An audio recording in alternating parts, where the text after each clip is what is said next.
Alright, so I'm sure most of you already know, but Nova Rebellion now has a demo out on Windows, Mac, and Linux. You can play through the first 2 levels and the first boss. The full game drops July 4th. I'll leave links in a pinned comment below. Also, I want to give a quick shout out to the Stop Killing Games initiative. I can't sign it myself since I'm not in Europe, but I would love to see something like this gain traction in the United States. If you care about game preservation and digital ownership, it's absolutely worth checking out.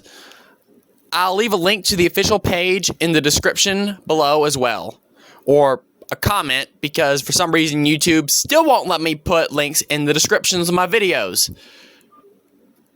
With that out of the way, let's talk about Sonic GT. Sonic content has been doing really well on my channel lately, so I figured why not keep the momentum going. I was originally going to dive into more Genesis games, but here's the thing. Sonic fans really love making fan games, and there are a ton of them out there. After all, no copyright law in the universe is going to stop me! Yeah, I'm pretty sure every single Sonic fan in the universe saw that one coming from about 10,000 light years away. As you see, video game prices are going through the roof, and most modern games demand so much your time and your wallet. So I thought, why not try out some free games? So I picked up Sonic GT. Well, actually, I grabbed a whole stack of Sonic fan games, but this is the one I wanted to try out first. Now, something I want to point out is my PC was not having it when I first tried to play this game, as it is extremely graphically intensive.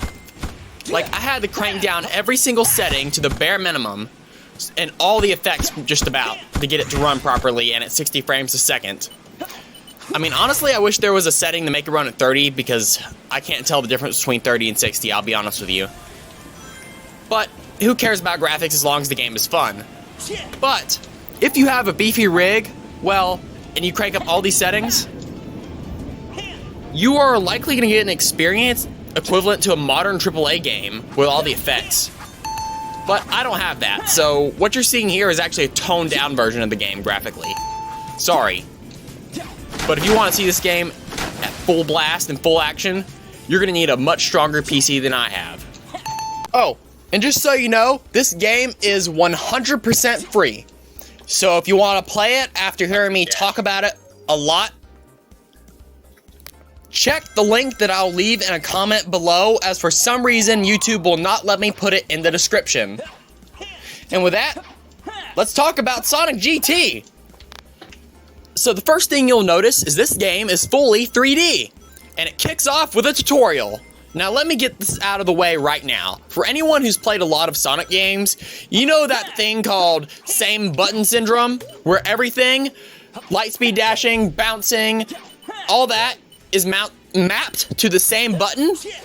Well, GT smartly doesn't do that. Just about every action has its own dedicated input. Lightspeed dash, bounce attack, homing attack, you name it.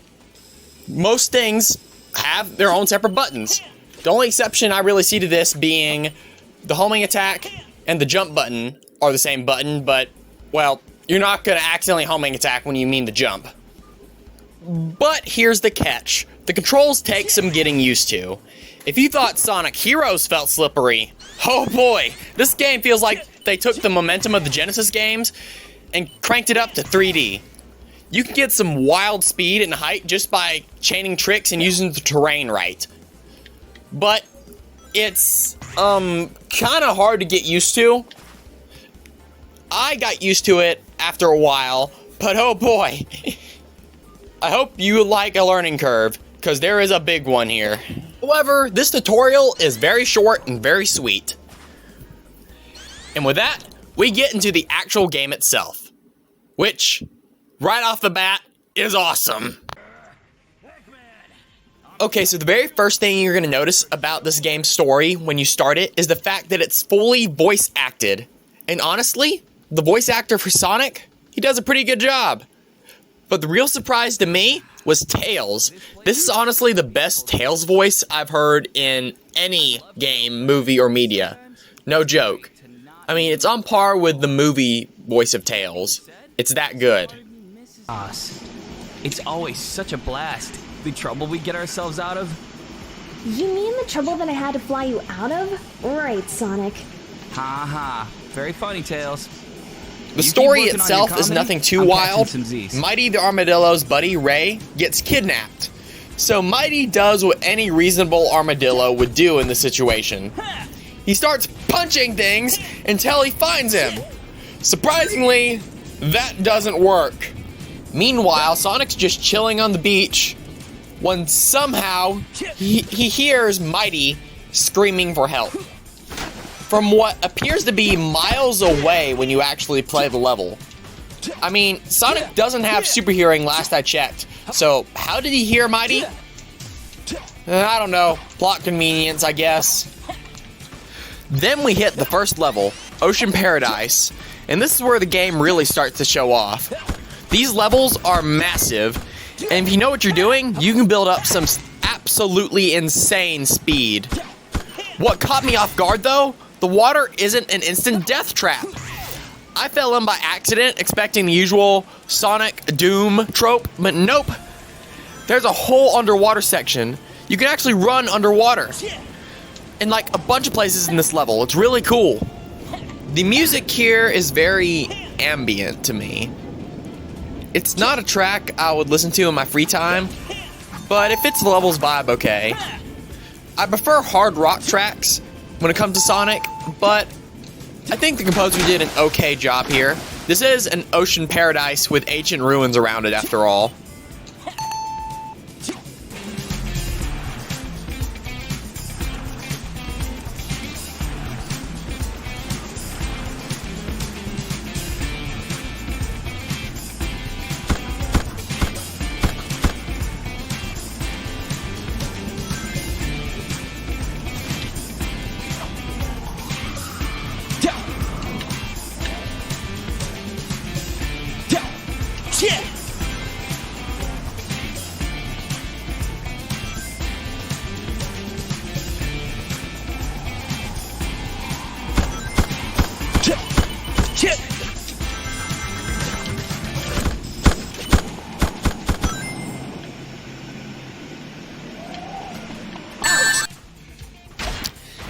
And this place's level design, it's insane. There are loops, like in the classic games, tons and tons of alternate routes. Like the level design is so open and free, it's insane. The amount of work that must have gone into this is just completely insane. And the aesthetic is just awesome. There's ancient ruins scattered all across this tropical coastline, which is just amazing. Everyone here knows how much I love ancient ruins. This whole level is just so cool. So as far as story goes, it goes something like this. Sonic finds Mighty, who's like, yo, Ray's been kidnapped. And Sonic's just like, bet, let's go find him. They then head to an abandoned Eggman base, but surprise, Eggman's not there. So they decide they're gonna check out the Hilltop Zone. Yes, it's that Hilltop Zone from Sonic 2. Because apparently Eggman's running a mining operation there. Also, shout out to this scene, which made me laugh so hard. Yeah, let's fly this time though. Sure. Can the three of us fit in there? We'll hitch a ride on the wings.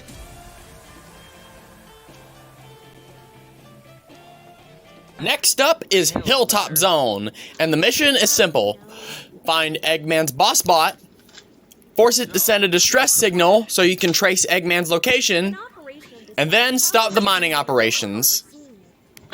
Super easy and to understand, right? The first thing I want to get out of the way is the music.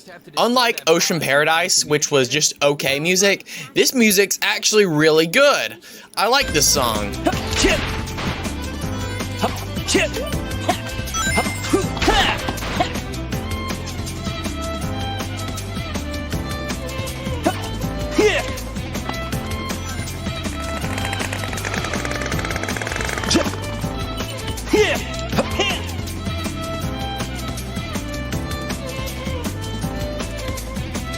The level itself is basically if you just took Hilltop Zone from Sonic 2 and put it in 3D.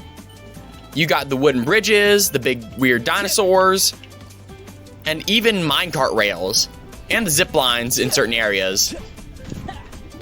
And just like the last zone, this is a massive open zone that is just so open, and there's so many ways you can approach the level. It is insane. You even get to fight a boss fight at the end of the zone, which isn't really that tough. But the music, what is the deal with this music? It's not bad, it's just weird.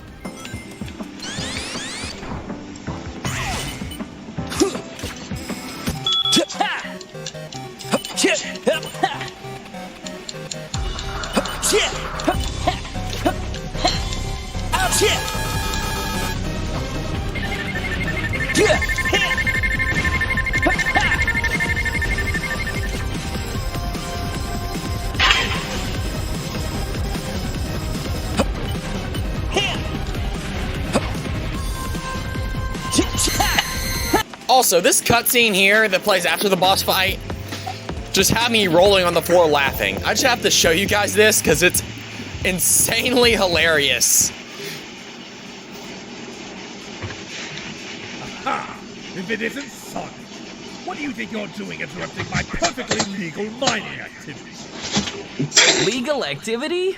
Those words coming from you? Nuh-uh, not happening. Why is it so hard to believe I've changed my ways? Because our friend Ray is literally right behind you. Enough of this banter. Since you ruined my mining operation, I might as well stay for the fight. Sounds boring. Guys, something isn't right.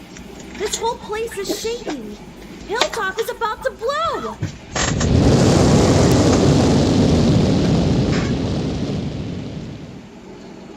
We have a problem! The volcanoes are blowing up. I can't get to you guys. You're gonna have to make your way out of there on your own. Sonic, we gotta move. Tails, we'll meet you where it's safe. Well, as you saw in the cutscene, we now gotta escape Hilltop Zone, which is on fire. This level is actually pretty short and isn't that much harder than the original. But I do have one complaint. The music. This music track does not fit this level whatsoever.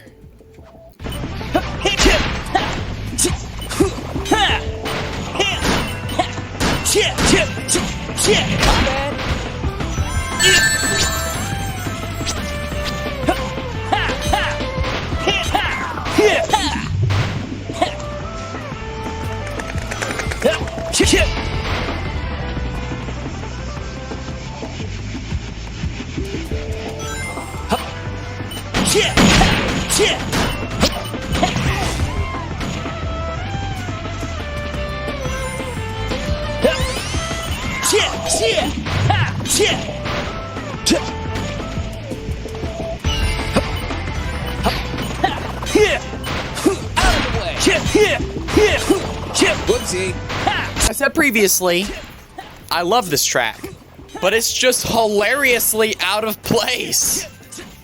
Now that we've Tom Cruised our way out of Hilltop Zone, all Tails needs to track Eggman is for one more boss bot to send out a beacon. And luckily, thanks to an informant, he knows exactly where to find one. Now, out of all the Sonic characters out there, can you guess who this informant might be?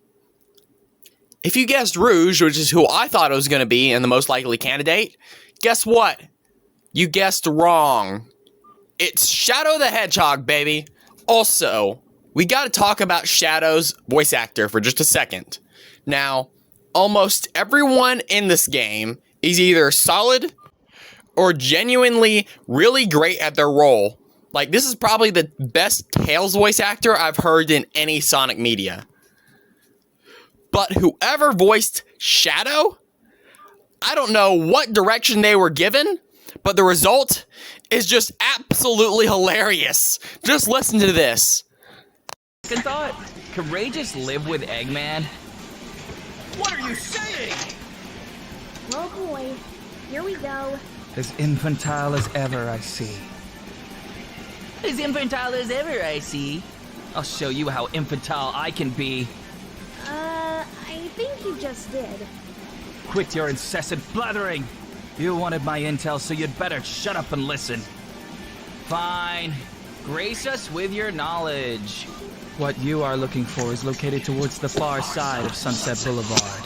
After infiltrating Eggman's private network, I've located the jammer disrupting Tails tracker. Okay, so Sunset Boulevard is basically Speed Highway 2.0. As in, you're running along rooftops and running along bridged roads, I think. You don't ever actually go to the ground, which isn't a bad thing. Though I do wish there was an at dawn section, like in the original Speed Highway. But even without it, it's still really good. And the music here is solid.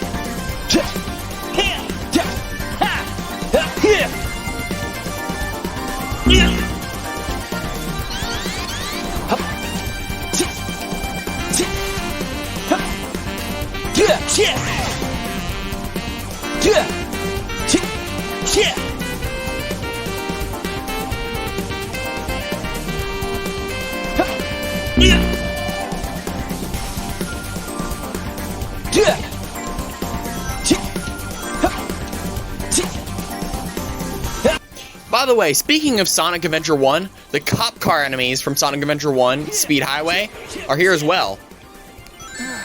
Okay, there's a boss fight at the end too, but this boss fight is like super easy. I beat it on my first try. But after I beat it, I noticed something really cool. See that billboard in the background that says playing SA2 is habit forming? Yeah, that's actually from Sonic Adventure 2 and some of the city levels like City Escape. Race to win!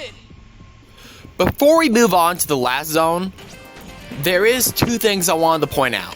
One, this TV shop you can run through.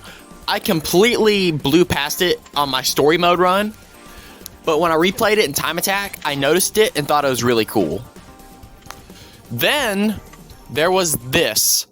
So I get that on one side of the wall, that's supposed to be Mighty and Ray. I know who those two characters are. But who's this other person? Is that like an obscure reference or Sonic OC I don't know about? Or someone's avatar? Look, if any of you know, please leave a comment down below or message me in the Discord. I would very much like to know, as this has definitely piqued my interest. Now, at long last, we make it to the final level, Hidden Base, which seems to be heavily inspired by Pyramid Cave from Sonic Adventure 2. And yeah, this is one of the hardest stages in the game. Okay, I'm gonna be honest with you. This music, yet again, this soundtrack, it's not horrible, and it definitely has a good composition. It's just not my taste. For final levels, I tend to prefer hard rock or metal, or at the very least, some dark, foreboding mix. Not, whatever in the hell this is. So take no offense, composer, but this soundtrack, it's definitely not one of my favorites. It's not something I think I'll ever listen to outside of the game. I'm sorry whoever composed this music, but I just don't like it that much.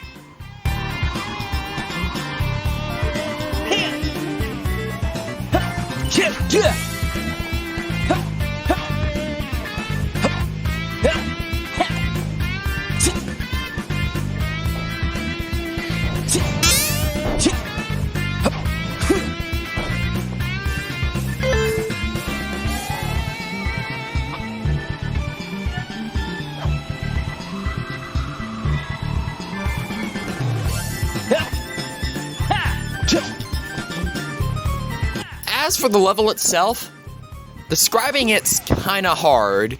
You're in and out of some ancient pyramid complex, dashing across worn, ancient ruins. But the aesthetic, it's just pyramids. and ancient Egypt.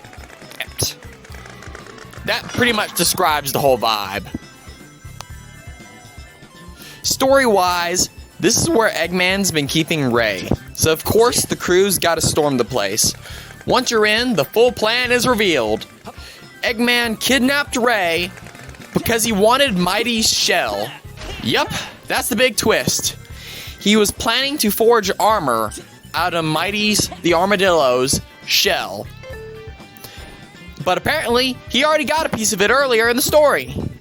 Now he just needs some test subjects, which brings us to the final boss. And yeah, he should have probably done a few more drafts of this thing before he built it. It's supposed to be an invincible battle tank, but it has a very obvious weak spot right behind it where Sonic can easily hit it. So of course, you blow it up. As for the boss itself, it's pretty challenging. I actually died a lot on it. How you beat it is basically you run around this arena, gaining as much speed as possible to avoid all the attacks. And then when he launches, generally it's the egg laser. In the early phases, it's the missiles though. He will freeze in place as for some reason he can no longer move the tank. And you run behind it and hit it in its back. It's pretty easy in concept, but when you actually play the boss fight, it's pretty daggum hard. Also, the music, I don't really know what to make of this. No! I won't let you do that again!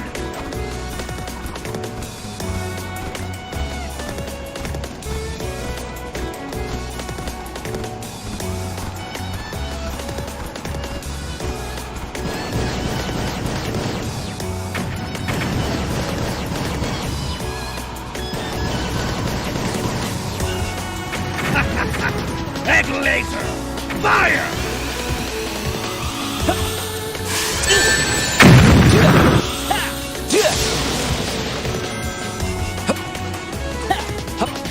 Stop! It's tearing itself apart!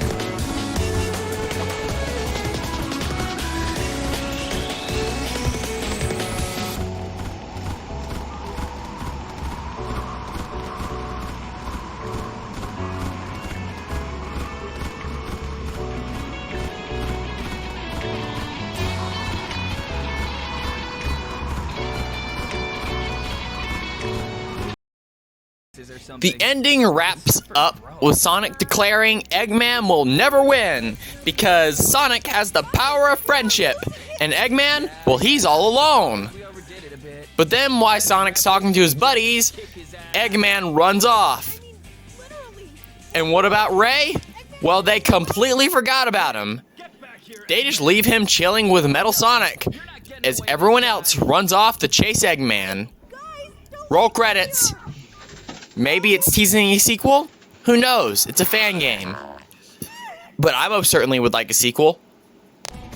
Because honestly, Sonic GT is a really good game.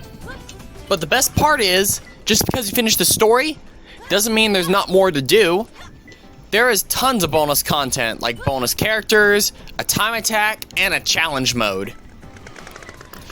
And after you beat a level, you can come back, and you'll have a secret radar in the bottom of the screen to let you know when you're near a secret. And the bonus characters include Shadow and Ray, and you can even play as Mighty in the story, though I never played as Mighty once during the main story campaign. I only played as him after I beat the game. Shadow actually has the ability to stop time when he kicks, and Ray can actually glide, which I thought was really cool. As for the time attack and challenge modes, they're both pretty self-explanatory. Time attack is, well, time attack, and challenge mode is going through the level but with challenges.